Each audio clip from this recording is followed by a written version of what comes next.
Welcome to Kiss the Reviews. I'm Armando, that's Corey, and today we're doing 1999's Desert Heat, or Inferno, or whatever we're calling it today. We're calling it Jean-Claude Van Damme can absolutely pull off sleeveless denim and a cowboy hat. Leave me alone. I'll give you that as far as the look goes, but everything else, not for me. He legitimately looked like Mac when Mac and Charlie die. Yes. So before we get started, if you want to follow me or Corey on Twitter, you can follow me at Junior D's. You can follow Corey at Corey_Idol. And if you want to follow the show, you can follow us on Twitter, Instagram, and TikTok at Kiss the Reviews. Let's get into the cast of Desert Heat or Inferno or whatever it's called. This film stars Jean-Claude Van Damme as Eddie Lomax, Pat Morita as Jubal Early, Danny Trejo as Johnny Sixtoes, Gabrielle Fitzpatrick as Rhonda Reynolds. Rhonda Lomax. Reynolds. Rhonda Reynolds. Jamie Presley as Dottie Matthews, and Larry Drake as Ramsey Hogan. Okay, you brought it up. Has a basement ever gotten flooded quicker than when Eddie Lomax walks into the diner and Rhonda lays eyes on him? Nope. She is immediately fast-forwarded to introducing herself with his last name. Yes. That's fucking nuts. It's Niagara Falls the minute he walks in the door. Hell yes. Well, and before we get into the movie, I have to touch on this because, again, we typically don't do research, but in trying to find, because Desert Heat was requested, and looking up Desert Heat, it was Inferno always came up, or vice versa, or whatever. And I was just very confused about the whole title of the movie and whatever the hell. So apparently, this is how the story goes from what I found out through my Jujul machine. Jean-Claude Van Damme didn't like the director's cut of this movie. And he decided to re-edit it himself and cut it down. Apparently it was longer, but he cut it down to 95 minutes. Then it was shelved by the studio. And then like over a year later, it was retitled as Desert Heat and then released straight to DVD. And so the director's cut is somewhere, but it's never been released. The director wanted nothing to do, like he didn't want his name on the posters for the movie, but like he basically just said, "I'm out. If Van Damme cuts this thing, like I'm done." Right. So there is a director's cut somewhere that is on a shelf probably and dusty as fuck at this point. But yeah, I would like to see it. I would like to see it too. I honestly don't know if this turd can be saved, but we'll just say this. This movie, not for me. We'll flash forward to the end of this thing. Not for me. And I'm going to throw everyone on YouTube's a curveball and say, I kind of liked it, and I think they were a lot closer than they thought they were. They may have been a lot closer than I think they are, but this was brutal for me to get through. But we'll talk about it. Yeah, let's dive into this. So this movie opens with some pan flute coyote running through the desert next to JCVD on a motorcycle, and I'm already captivated and can't wait to see what's next. Can we make, actually, I'm sorry. This is so fast, but for the love of Christ. Corey's Life Lessons. Hi, people that are borrowing quotes from indigenous groups. Uncle Corey here. If you're going to do that and set a quote as the theme of your movie, cool. Make it a decent one. This is dog shit.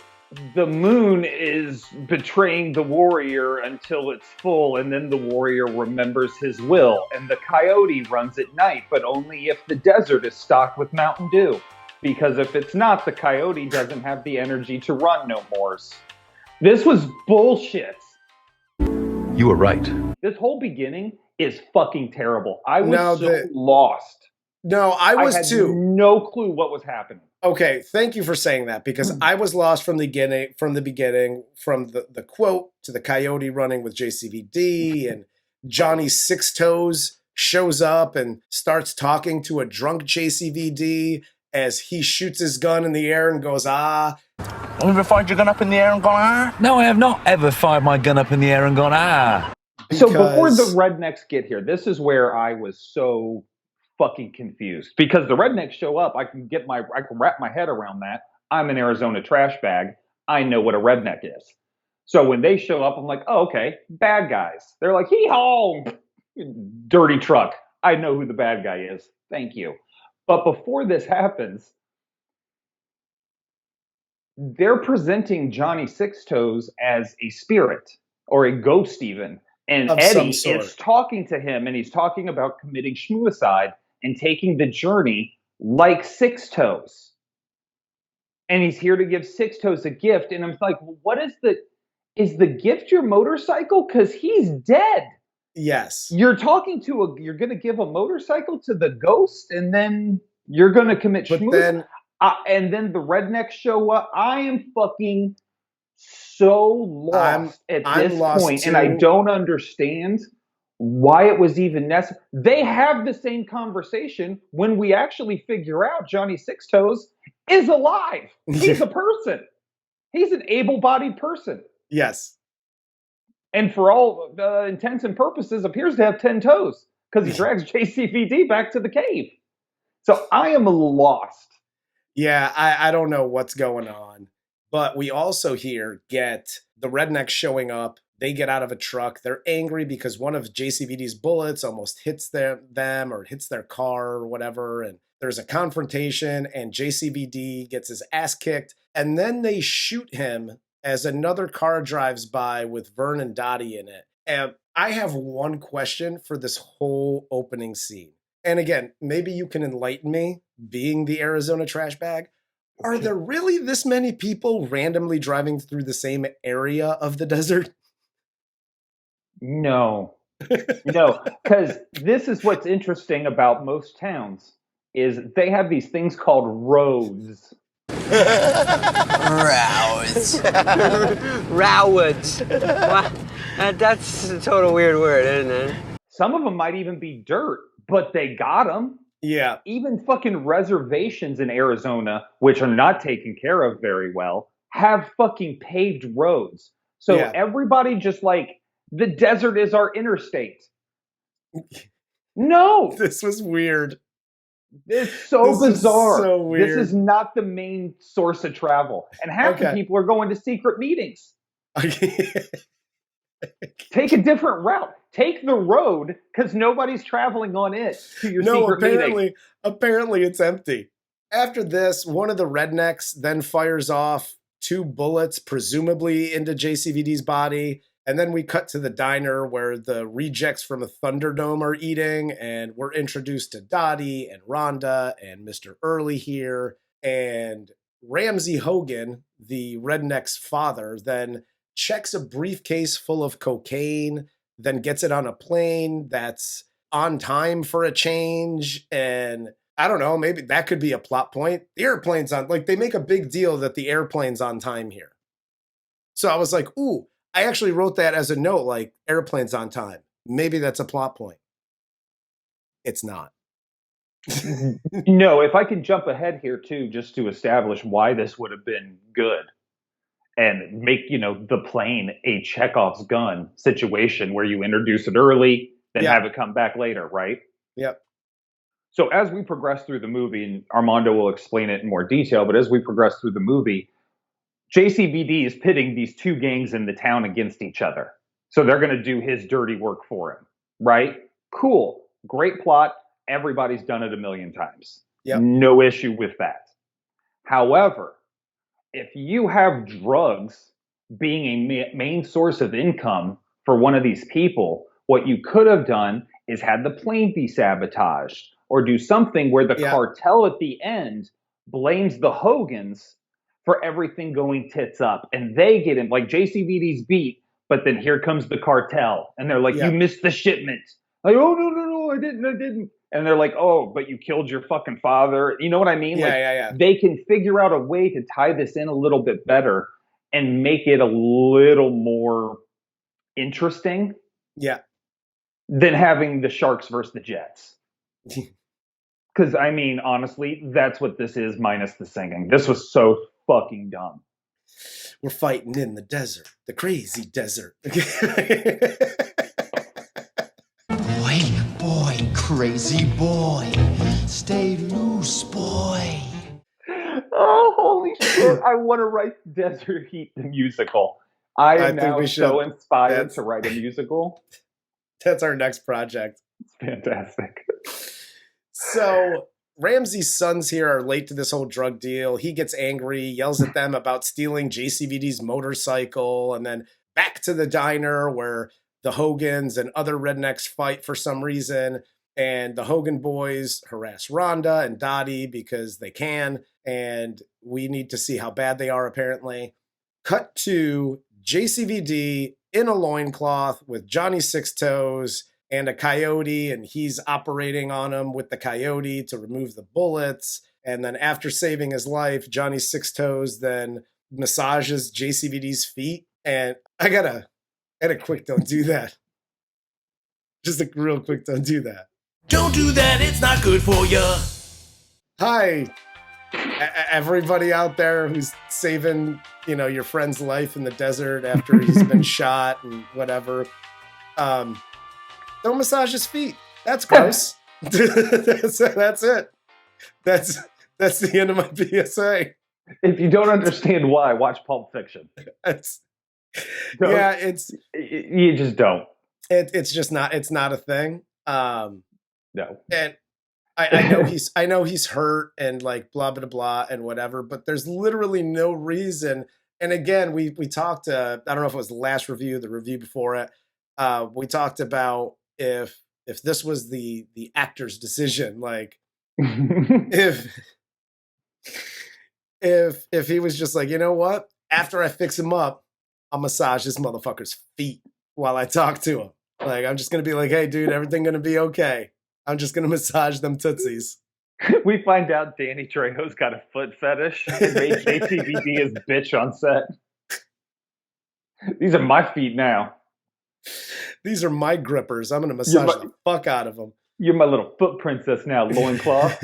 Lay back and take this foot rub. Hell yes.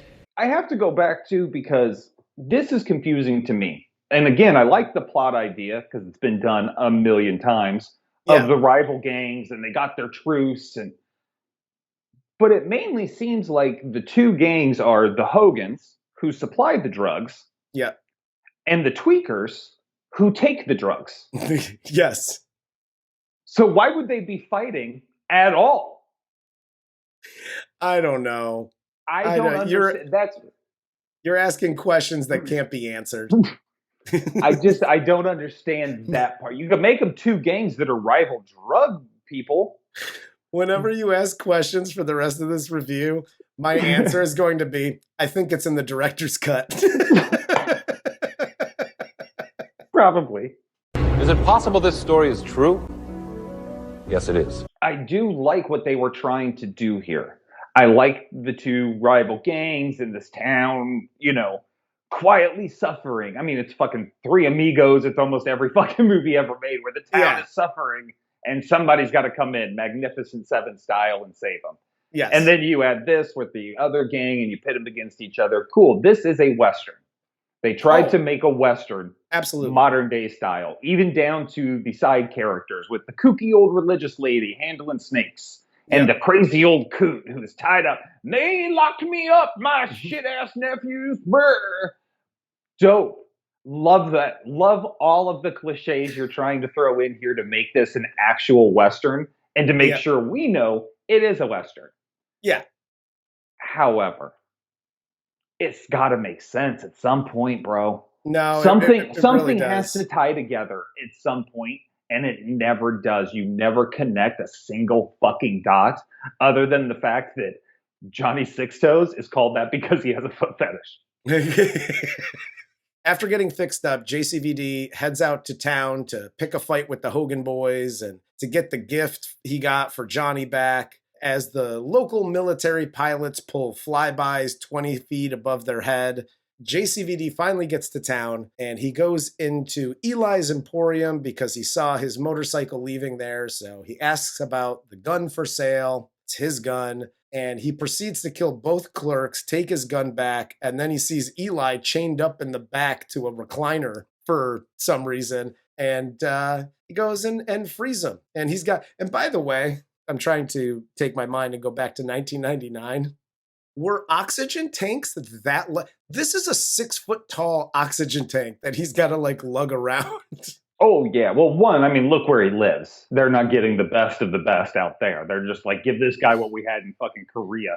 Like, this was left over from the Korean War. Take this. Sincerely, Medicaid. But I think, by and large, yeah, they were. Because if you remember, like, during the late 90s and early 2000s, there was, like, a legitimate string of just fucking old rednecks smoking with an oxygen tank and blowing their entire house up. That is true. That is true. That like actually happened like 5 or 6 times. It's fucking crazy. So JCVD then goes to the diner for some apple pie that everybody's raving about. He talks to Rhonda, compliments her on her pie, hey, and he also tells them he's looking for the Hogans and then hires Mr. Early as his handyman. And then does some beautiful slapstick on his way out the door where he hits himself in the head with the door. And we've talked about Van Damme and we've talked about, listen, as an action star, the guy's great. He's not very awesome with dialogue, which this movie was more dialogue than I'm sure he'd ever been used to. But we'll add another thing onto Van Damme's list of things that people shouldn't ask him to do. Being Chevy Chase is one of them. Okay? He is not the slapsticky kind of pratfall humor guy. You were right. I am all for humor when humor is required. And in an action movie, oftentimes it is, because that's what breaks up the monotony of just kicking ass and training. And, you know, what was it? We always talk about the Always Sunny.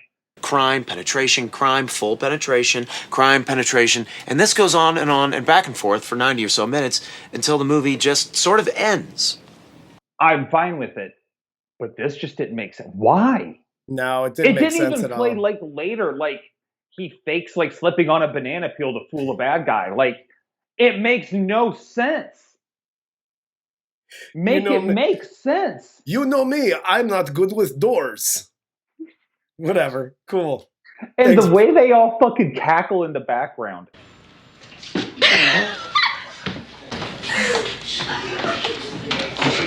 This is what it must be like, though, to live in a bubble. To be that fucking handsome, where you just make that dumb joke and everybody's like, you're the funniest guy in the world. What if we found out Paul Rudd is just a fucking dull librarian, but he's so handsome, we all think he's that fucking charming. So JCVD then gets a motel room here from the crazy religious snake lady. Mr. Early gets rid of the 2 bodies from Eli's for JCVD. And after a shower, Van Damme gets to work. And I do have to say this. Hearing Pat Morita say, I bet he gets lots of pussy in this scene has got to be one of the highlights of this movie for me. You know, I bet he gets lots of pussy. And ironically, one of the low points of Pat Morita's career.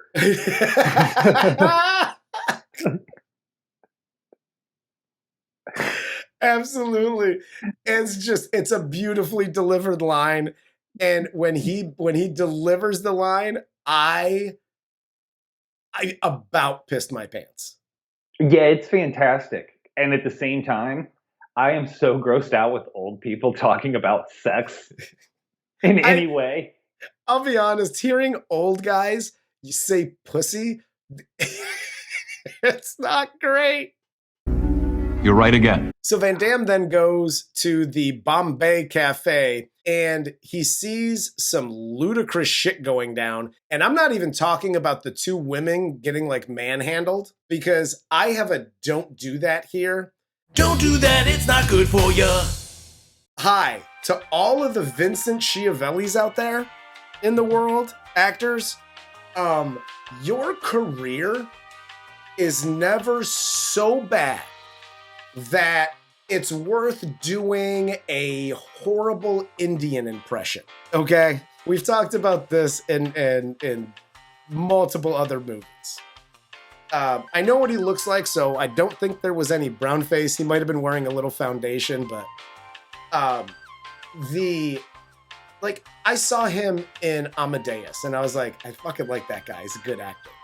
And then I saw him in this, and I was like, oh, this was just for a payday, and it couldn't have been that great of a payday. But yeah, don't do that. Do not take that role. Let it slide. Let it go to somebody else. That was one of the worst characters in this fucking movie. And it was added for comic relief, but it didn't need to be there. You could have done it in a million other different ways. Yeah, by hiring an actual person from India or Fisher Stevens. You were right. JCVD then kills 3 of these roughnecks here. He tells the other 10 people to drop their guns, and they all do because he has partially taken cover behind a flimsy crate. Corey's life lessons. Hi. Anybody getting off of a bus? Uncle Corey here. Where the hell are you going? I can't dance all by myself. You promised to take us to the bus depot. We want to go home. Yeah. Regardless if you're doing the buddy system or not, if a guy in leather chaps and a leather vest with no shirt on is like, hey, I'll give you a ride, he's going to shrape you. Don't take that ride. No. And this is to everyone. He's shraping the world because somebody hurt him. And now he's going to take it out on you. So for the love of Christ, don't accept that offer. And let's just go then an extra step and say, stay off of buses. That too. So Van Damme then removes the women from their situation, and then he blows up all of the Roughnecks' motorcycles with a handgun somehow. And then he takes the 2 women back to the motel. And of course, we get a couple of things here. We get a JCVD ass shot before he gets to laying down that JCVD. And he, decides he's going to bang both these women. This is what I would suggest, though, to any of you kids out there wanting to direct and think, or any of you action stars out there that think you should write in your own fucking slapstick jokes into a movie. Don't, because this plays better than any bullshit you've done so far. Yes. You be the serious action hero with some kind of crazy secret past that we're all trying to figure out what it is that makes you so sad and morose. Yes, absolutely. Everyone else around you, the crazy old coot, the fucking pervert motel owner lady watching through the windows, Pat Morita talking about pussies, all of that shit is your sense of humor. That's where that all comes from. Yep. 100%. And you banging out 2 girls, and then, where does he get the energy? Where does he get the energy? I don't know why he was so strict on taking turns. Because the second one walks in and she's like, oh, never mind. And he's like, no, you're next. And it's like, no, jump in. Pick an orifice that isn't being used and start playing with it. Yeah. That's how we do that. Fingers and toes, fingers and toes. What have you? Well, we know where Johnny Sixtoes is going to land. Hell yeah. His spirit's already down there massaging somebody's goddamn feet. He's like, just put your feet together. I'll take care of this. It'll be fine. I'd like to see him and Rex Ryan play patty cake. Van Damme then grabs some guns. He finally goes to get his bike back from the Hogans. He starts following the Roughneck crew from the Bombay Cafe as they go after the Hogan boys and their dad.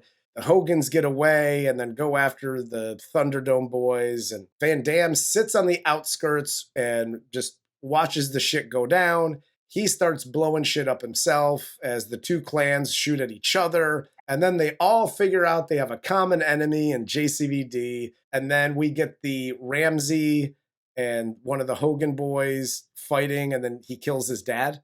This whole thing happened way too fast in the movie. Yes. Them finding out that they've been, like, it was like, hey, one thing happened. You know what? I fucking hate you, but I'm going to talk to you over all this gunfire because I want to sort this out. No, man, if we're shooting guns, we're shooting motherfucking guns. It's too late for that. Yeah, exactly. And that's my problem. There should have been a couple more killings on both sides before it was almost like a Godfather situation where Ramsey's like, yo, we need to, like, why the fuck is this happening? You know what I mean? Like, if one of, like, Petey dies, because he's basically irrelevant through the rest of this movie. Like, somebody kills Petey and he's like, enough. Like, why is this happening? And then they have to sit down, and then you can have the older son be like, bullshit, this is fucking bullshit, they're coming after us. And then he and his dad fight, he kills his dad still. And you can still have your full ending. Yeah. But they just found this out way too early. Guess what? What? All of that was in the director's cut.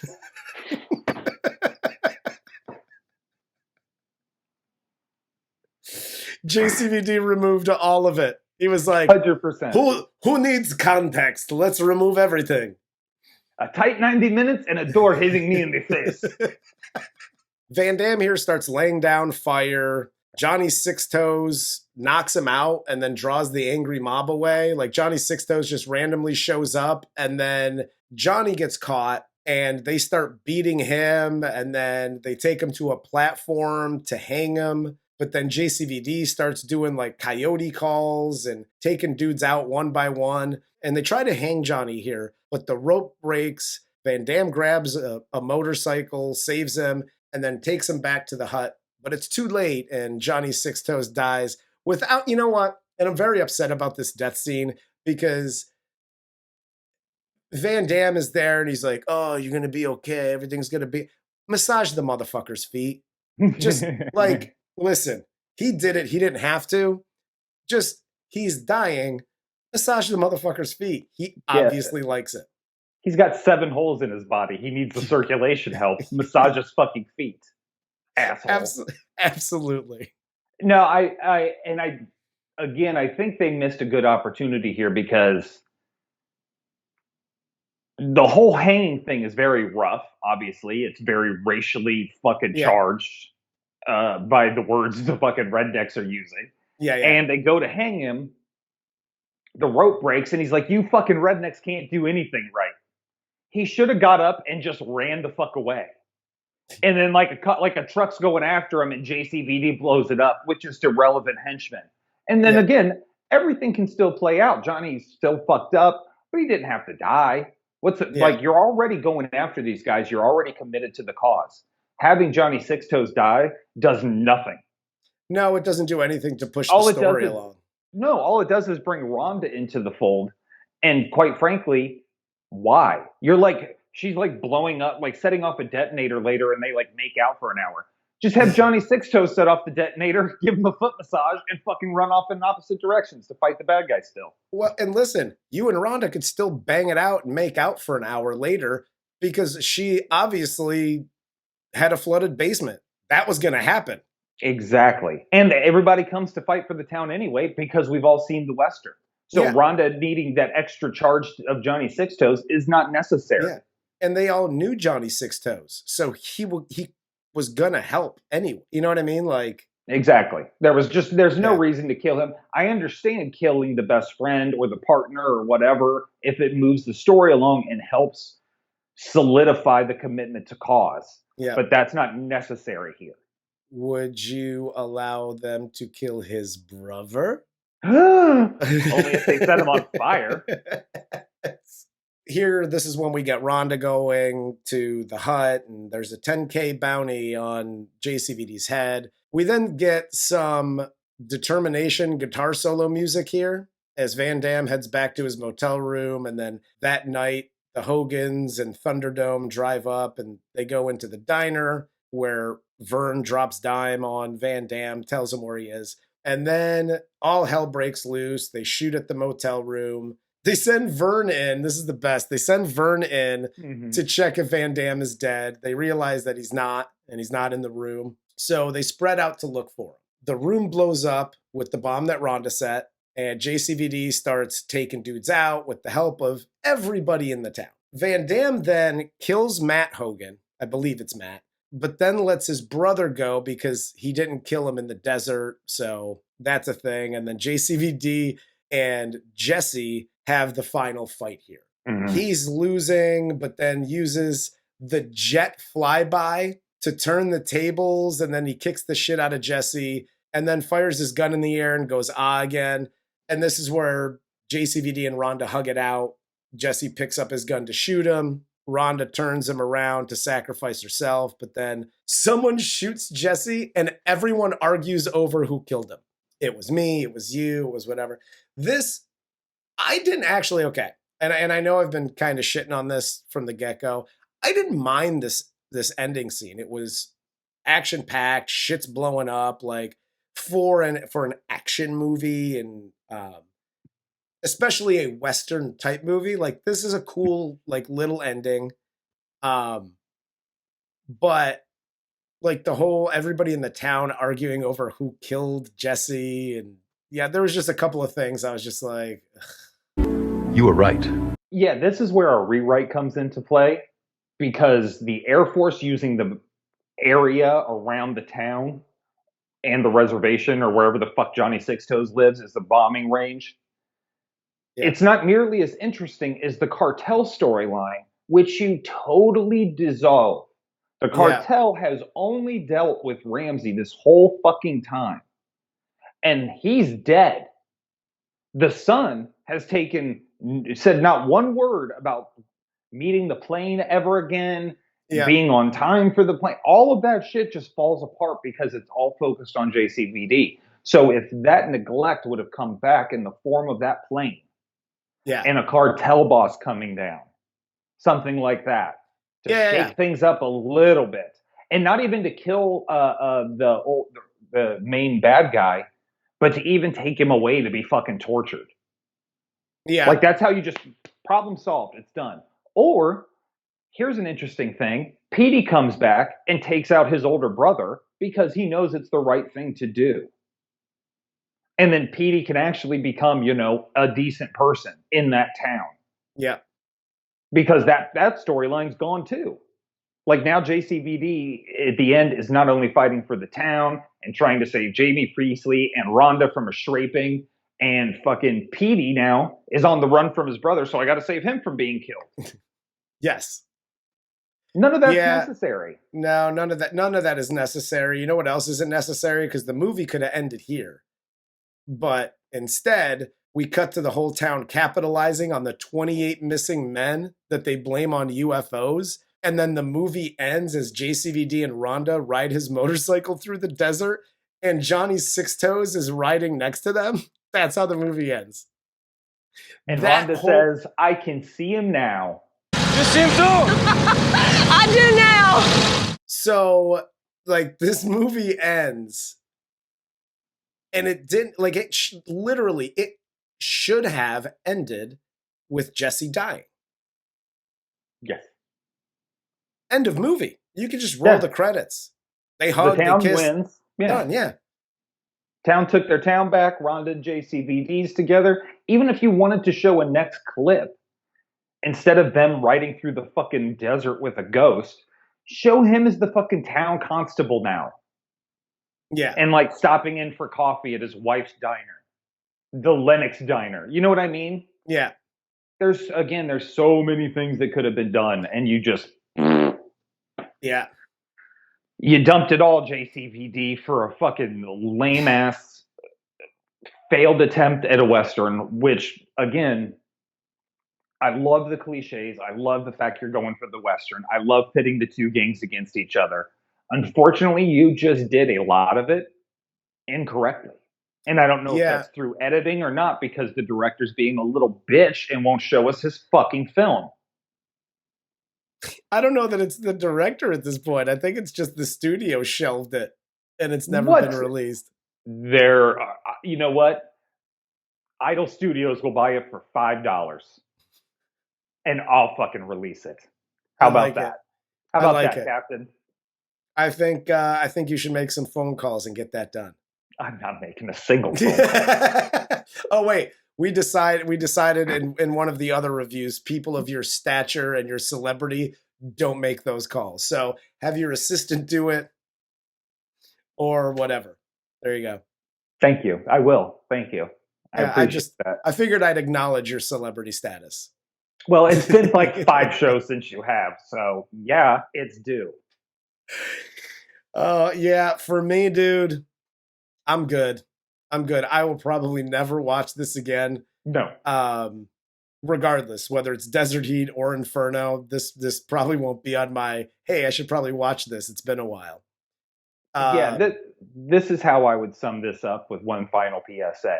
Corey's life lessons. Hi, directors, writers, other actors in a movie who are the star and decide to edit the thing. If you have a Jamie Priestley in your cast, fucking use her. Yes. What a waste of talent. Yep. So stupid. 100%. So stupid. Well, she wasn't even in the movie long enough to be fucking background eye candy. Waste of time. Absolutely. I mean, you had Trejo, you had her, you had Pat Morita. Like, you had some decent names in this movie that you didn't really make good use of. Yeah. So now I'm right there with you. It's a for me. It's a wet fart. That's basically it. It's not the worst JCVD one we've watched, but yeah, it's not the best either. That's where we'll disagree. I think this is by far for me the worst JCVD movie I've seen thus far in our reviews. So that's all I got though. Do you have anything else? I call this and I raise you replicant. Fair. That's fair. All right. Well, for Corey, I'm Armando. This is Kiss the Reviews, and this was 1999's Desert Heat / Inferno.